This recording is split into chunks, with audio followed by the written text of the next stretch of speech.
그래서 이제 학원에서 이제 특별하게 학생들 교육을 이런 식으로 이제 좀 시킬 겁니다.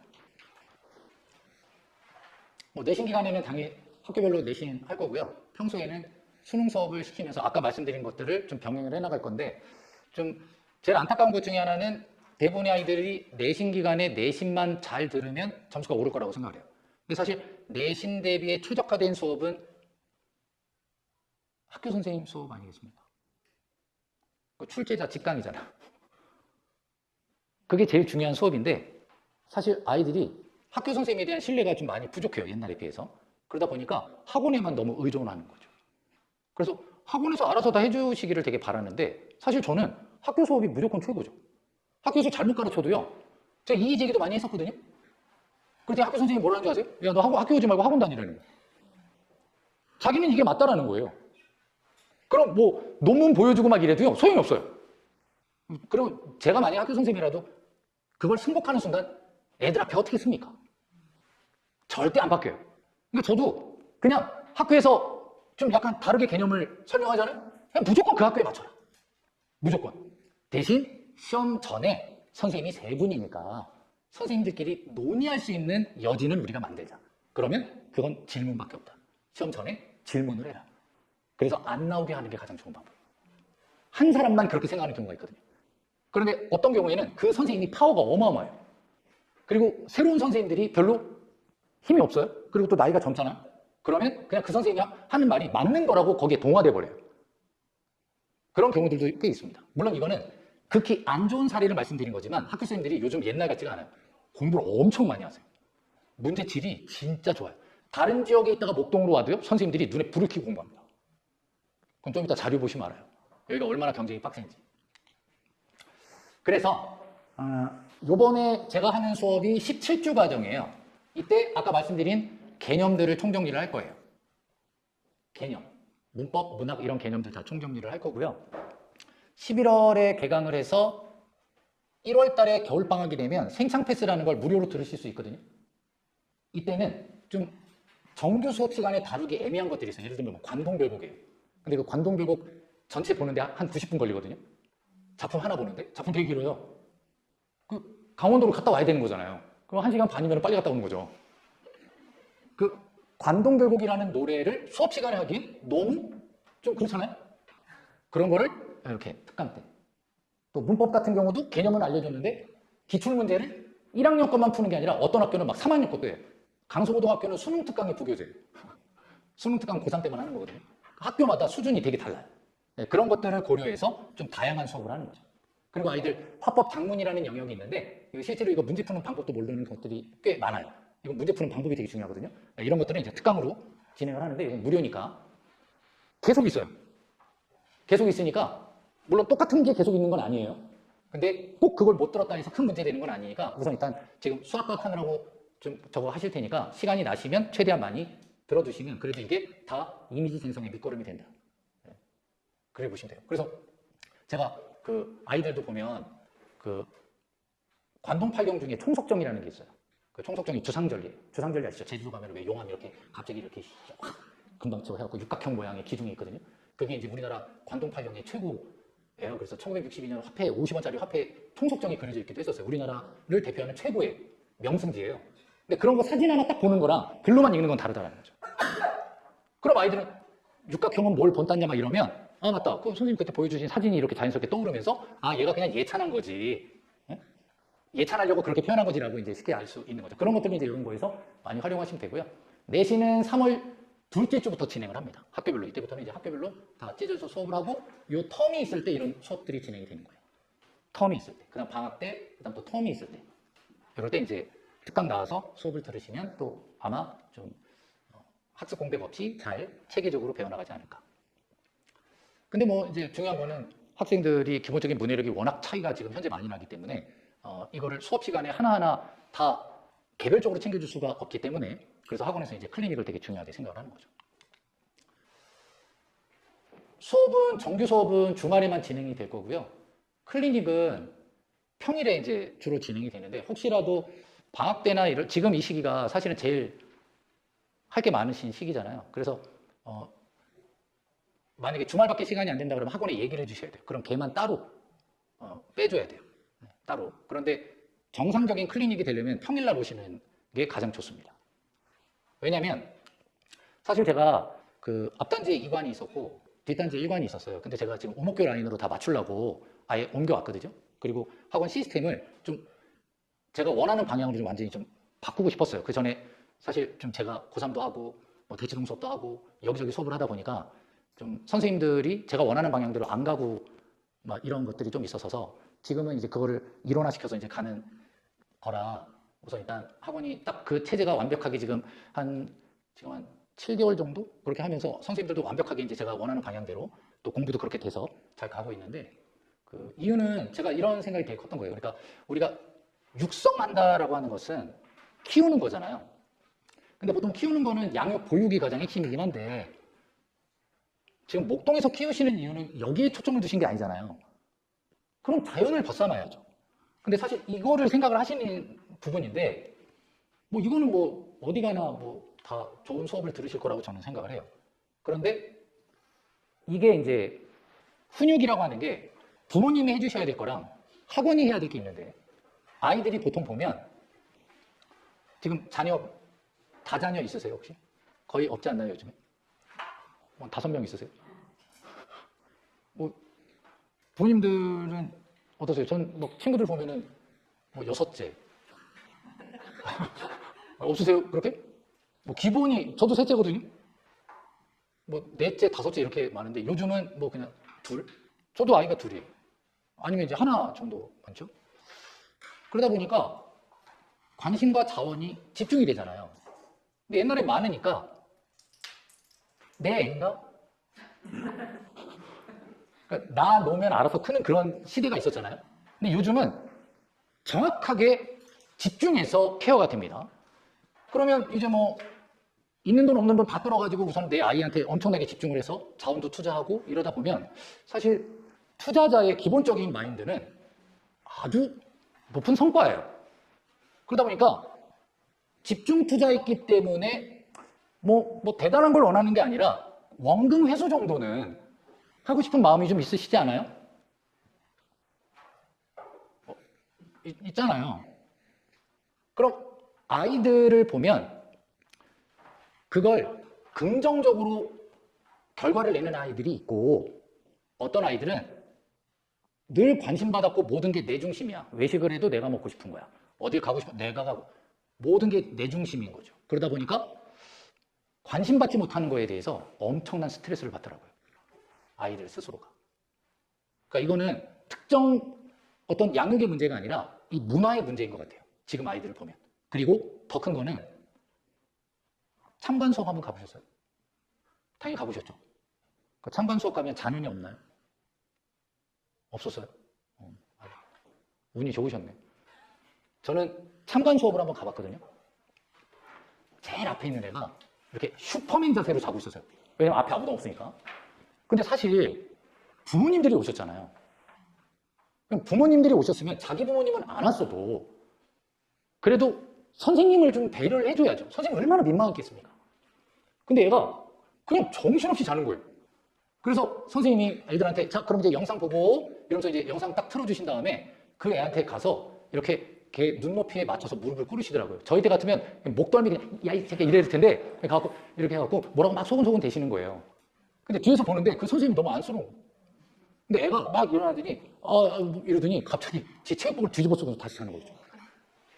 와 진짜 너무 놀랐어요. 그냥 수업은 그럼 도대체 어떨까? 근데 얘는 왜 그럴까? 왜 그렇게 했어요? 선생님을 민망 쪽주려고 그러는 건 아닐 거 아니에요. 진짜 피곤한 거예요. 진짜 너무 졸린 거죠. 그럼 왜 이렇게 졸릴까? 이게 잘못된 거예요. 이게 잘 안 되니까 학교에서도 옛날 같으면 이건 된다 안 된다가 명확하죠. 근데 지금은 그게 안 되잖아요. 그래서 선생님들도 얼마나 우라가 터지겠어요. 그러니까 저 같아도 진짜 이거 너무 서운할 것 같아요. 아이한테. 그래서 제가 교육과 관련된 훈육은 학원에서 당연히 맡아서 해야 되겠지만 애가 공부하지 않고도 할 수 있는 여지를 많이 만드시는 부분에 대해서는 부모님들한테 꼭 말씀드리고 싶다. 그러니까 얘가 공부를 안 하는데 할 게 많잖아요. 그럼 왜 공부를 하겠어요?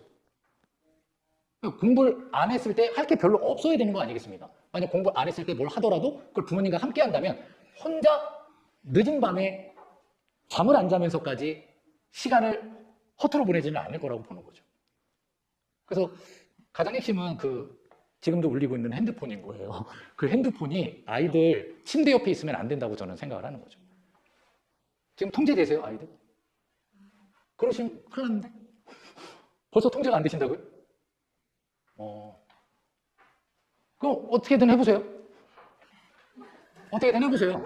아니, 이렇게 아무리 설명회 다니셔봤자 아무 의미 없어요. 투자를 거두시는 수밖에 없어요.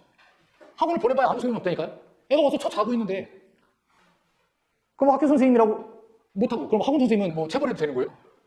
그건 안 되잖아요. 큰일 납니다. 여학생인데 가서 어깨라도 흔들어봐요. 그럼 엄마? 큰일 납니다. 그래서 이거를 어느 정도 딱 규칙을 만드시는 게 저는 좀 필요하다고 보는 거죠. 애가 학교에 갔다 오면 휴대폰은 또는 학교에서 나눠주는 태블릿이나 이런 모든 것들은 거실에 충전기를 갖다 놓고 무조건 거기다 갖다 놓기. 잘 때도 무조건 휴대폰은 거기다 갖다 놓기. 그리고 애가 열심히 공부했다고 절대 보상하지 않기. 당연히 한 걸 한 거니까. 근데 꼭 애가 어머나 너무 힘들어. 오늘 학원 몇 개를 갔다 온 줄 알아? 엄마한테 승질을 내요. 고마워야 되는데 지기가. 근데 오늘 지금 학원을 토요일 일요일 나 이제 힘들어. 학원 갔다 온 거 공부라고 착각을 하는 거죠. 순공이 아니잖아요. 내가 순수하게 공부한 시간이 아니라 그냥 듣기만 한 거잖아요. 근데 이미 1교시 오전에 국어학원 다니고 그 오후에 수학학원 가가지고 8시간이 있었어요? 그럼 얘가 국어가 머릿속에 남아있겠냐라는 거예요. 그럼 자기 거로 만드는 시간이 필요하잖아요? 근데 내일 또 다른 학원 가야 돼요. 과학학원 가야 돼요. 자기 공부할 시간이 없어요? 그럼 자기 공부할 시간을 강제로 만드셔야죠. 야, 복습하고자. 아, 나 복습하고자. 그럼 옆에서 그냥 앉아 계세요. 책을 읽으시거나. 게임을 하시는 건 좀 그렇죠. 뭐 핸드폰으로 게임하시면서 옆에서 너는 공부해라. 뭐 한석봉 엄마도 그러지는 않았어요. 그러니까 뭐 좀 옆에서 지켜보면서도 아이 습관을 만들어주는 건 저는 되게 필요하다고 봐요. 절대 아이한테 맡기지 마세요. 그럼 걔는 애가 아닙니다. 애들은 그런 거예요. 저도 애들하고 클리닉 하면서 엄청나게 약속을 많이 해요. 제가 심지어 여학생한테도 너 이러면 우리 앞머리 잘라버리자. 그럼 애가 좋대요. 그럼 그 말을 할 때 걔는 뭐죠? 진심인 거예요. 진심이고 이제는 나도 방어하지 않고 선생님 말대로 내가 하겠다. 그런데 습관이라는 게 얼마나 무서우냐면 그 다음 주에도 크게 개선되지 않습니다. 그렇다고 제가 진짜 자를 수는 없잖아요. 허락해 주시면 자를게요. 근데 한번 몇 년 전에 그렇게 전화를 한번 한 적이 있는데 근데 그건 좀 이러시더라고요. 그래서 저도 당연히 자를 생각 없긴 했었지만 그래서 이거는 되는 것과 안 되는 것에 대한 정확한 구별 이게 우선 일단 부모님들께서 좀 도와주셔야 될 부분 그건 다른 거 필요 없어요. 그냥 핸드폰만 뺏으면 밖에는 끝나요. 뭐 친구들하고도 뭐 좋잖아요. 노는 거 뭐 운동하고 이런 거 좋잖아요. 게다가 뭐 발목도 뼈서 깁스하고 오면 얼마나 좋아요. 딴지 못하는데. 그러니까 학원에만 태워다 주시면 되고. 그러니까 핸드폰만 뺏어서 일정 자리에 놓게 해주시면 나머지는 학원에서 알아서 트레이닝을 시키겠습니다. 그래서 얘는 시간이 학생마다 다를 거예요. 수업은 공통적으로 가지만 훈육은 개별적으로 간다는 거죠. 이게 제가 하고 싶었던 거라고 이렇게 보시면 되겠고요. 그래서 클리닉을 할 때는 모의고사를 진행을 하고요. 요번엔 늘 항상 그래요. 내신 때는 내신 모의고사를 하는 거고요. 평소에는 수능 모의고사를 하는데 1시간 20분 걸립니다. 애들 이거 3월 모의고사 전에 최대한 많이 연습시키고 가야 돼요. 학원에서는 17번 연습시킬 거거든요. 그러면 보통 부모님께서 17번이라는데 점수가 안 오르고 당연히 안 오르죠. 한 3번 만에 오르는 애가 있어요. 걔는 이미 기본적으로 책을 많이 읽은 아이예요. 근데 우리 애는 뭐 아주 평균인데 아닌가 평균 이하인가 이러면 우선 일단 어느 정도 얘가 연습할 수 있는 기회를 많이 주셔야 되는데 우선 일단 끝까지 못 풀어요. 그래서 이게 이제 따로 나갈 거예요. 그러니까 학원에서 하는 클리닉에서 과제가 나와서 하는 과제, 집에서 하는 과제 이렇게 두 가지가 있다고 보시면 돼요. 이건 이제 공통 과제겠죠. 다 같이 시간 재고 푸는 건데 시간 재고 풀 능력이 없는 아이에게 시간만 준다고 실력이 늘지 않습니다. 그리고 시간 안에 못 푸는 아이가 오래 많이 풀어봤다고 갑자기 시간이 줄질 않아요. 그럼 이게 이제 뭘 의미하는 거냐? 그 아이가 그래도 그나마 좀 잘하는 게 있을 수 있잖아요. 근데 아이가 잘 못하는 게 또 있을 수 있잖아요. 그러면서 일단 저희는 아이가 제일 잘하는 거를 먼저 시간을 줄여요. 그런 개별 과제를 주고 각 과제마다 아이들이 한 지문을 집에서 스탑워치는 꼭 사주세요. 안 그러면 또 핸드폰 갖고 갑니다. 스탑워치 12,000원밖에 안 해요. 15,000원인가? 하여튼 스탑워치 하나 사가지고 그거로 딱 누르고서 문제를 다 푼 다음에 위에다가 딱 끄고 몇 분 걸렸는지를 쓰라고 하거든요. 이게 어떤 영역의 시간 소요 스펙트럼을 본인이 알아야 돼요. 내가 얼마나 걸리는지. 그러니까 예를 들어 내가 뭐 비문학 사회경제 지문을 읽을 때 어떤 거는 막 6분 걸리는데 어떤 거는 한 25분 걸린다. 이거 너무 갭이 크죠. 그리고 지문마다 난이도가 있잖아요. 어떤 거는 되게 쉽게 읽히고 어떤 거는 되게 어렵잖아요. 기억이 잘 안 나는 것도 있고 기억해야 될 정보량이 너무 많을 수도 있죠. 이게 다 다른 거예요. 그래서 얘를 이렇게 간격을 좁혀나가는 게 이 과제고요. 이게 되면서 얘가 같이 해결이 되는 거예요. 이걸 안 하고 이것만 하면 그냥 계속 비슷해져요. 최대한 3월 모의고사를 그나마 선방하거나 최대한 고득점 하는 게 이제 가장 목표입니다. 잘하는 아이들은 최대한 고득점 할 수 있게. 왜냐하면 중학교 때 공부 잘하는 아이들 대부분 기준이 국어는 아니란 말이에요. 근데 이제 고등학교 올라가셔서 처음 시험 보면 제일 많이 나오는 소리가 국어만 못 봤다는 얘기가 나오거든요. 그거는 국어라는 과목의 특성도 있고요. 문해와 독해에 대한 학습, 그 다음 개념에 대한 학습 이런 게 안 돼 있기 때문에 필연적인 결과인 거예요. 그다음 나머지는 뭐 그냥 다른 학원에서 하는 거 다 똑같이 하는 거고요. 대신 저희는 복습 테스트를 합니다. 얘가 배웠는데 문제를 응용해서 다시 바꿔서 내요.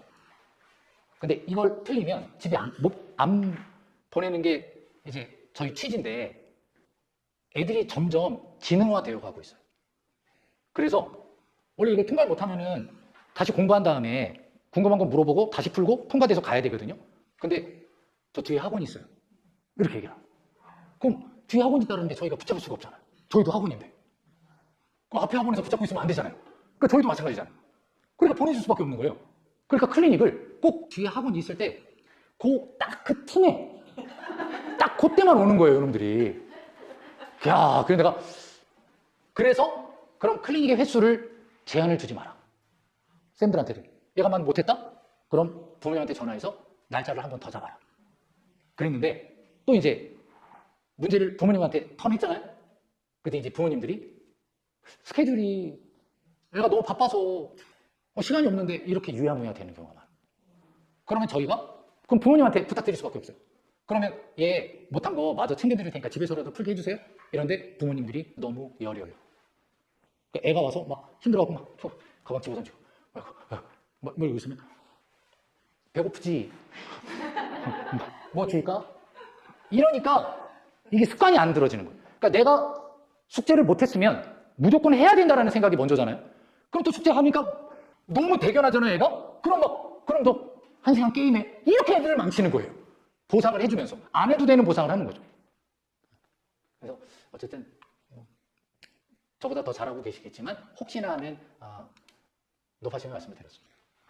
저희는 클리닉은 무조건 다 강사들이 할 거예요. 그러니까 조교나 대학생 쓰지 않고 선생님들이 직접 다 클리닉 하면서 개별 과제나 이런 것도 챙겨줘야 하기 때문에 그렇게 갈 거고, 그 다음에 해당 학교가 1월 29일 날 발표가 날 거예요. 그러면 클리닉도 제 수업을 듣더라도 클리닉은 그 학교 담당 선생님이 하실 거예요. 왜냐면 그래야 나중에 내신할 때도 선생님하고 좀 불편하지가 않으니까. 그래서 선생님하고 최대한 좀 가까운 상태에서 갈 수 있게 가겠습니다.